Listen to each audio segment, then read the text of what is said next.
سب سے پہلے تمام دوستوں کو السلام علیکم۔ نیوزی لینڈ اور پاکستان کے مابین پہلا ٹیسٹ میچ کافی دلچسپ رہا کیونکہ پہلے ٹیسٹ میچ میں ہمیں کافی انوکھے واقعے دیکھنے کو ملے۔ آج کی زیر نظر ویڈیو میں آپ بھائیوں کو اسی بارے میں بتائیں گے، مگر مزید تفصیلات کی طرف بڑھنے سے پہلے اس ویڈیو کو لائک کریں اور کمنٹ سیکشن میں آپ بھائی اس اپڈیٹ کے متعلق اپنی رائے کا اظہار ضرور کریں۔ نیوزی لینڈ اور پاکستان کے مابین پہلے ٹیسٹ میچ کی بات کریں تو تیسرے دن کے کھیل میں جب فہیم اشرف بیٹنگ کر رہے تھے تو نیوزی لینڈ کے ایک باؤلر نے فہیم اشرف کی طرف گیند پھینکی، مطلب کہ فہیم اشرف پچ سے کافی باہر تھے، مگر اس کے باوجود انہوں نے غصے میں آ کر فہیم اشرف کی طرف گیند پھینکی جو کہ فہیم اشرف کو ہلکی سی ٹچ بھی ہوئی، مگر کوئی بڑا نقصان نہیں ہوا۔ اس کے بعد فہیم اشرف نے بھرپور انداز میں جواب دیتے ہوئے شاندار 90+ رن بنائے، مطلب کہ پاکستان کرکٹ ٹیم کو مکمل بحران سے نکالنے میں کامیاب رہے۔ تو اس دوران ولیمسن، جن کا شمار دنیا کے اچھے اور بہترین کرکٹر میں ہوتا ہے، وہ فہیم اشرف کی طرف آئے، انہیں مبارکباد دی، ان سے ہاتھ ملایا اور ان کی تعریف کی کہ آپ نے بہت اچھی اننگز کھیلی۔ مطلب کہ ولیمسن نے اسپورٹ مین اسپرٹ کا مظاہرہ کرتے ہوئے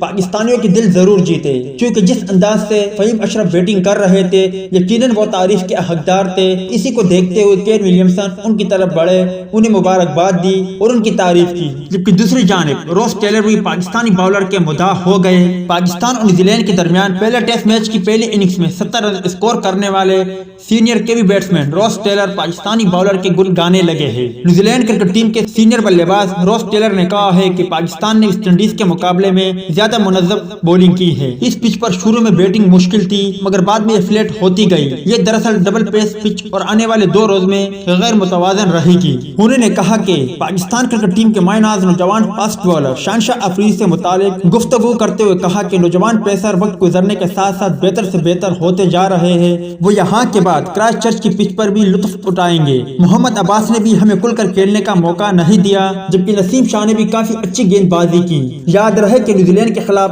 پہلے ٹیسٹ میچ میں اگر پاکستانی فیلڈنگ اچھی ہوتی تو یقیناً پاکستانی یہ بولنگ اٹیک اس سے کافی بہتر کر سکتے تھے۔ آخر میں آپ بھائی مجھے کمنٹ سیکشن میں اتنا ضرور بتا دے کہ کیا پہلے ٹیسٹ میچ میں Pakistan cricket team come back کر سکتی ہے یا نہیں۔ اس حوالے سے کمنٹ سیکشن آپ کے کمنٹس کا منتظر رہے گا۔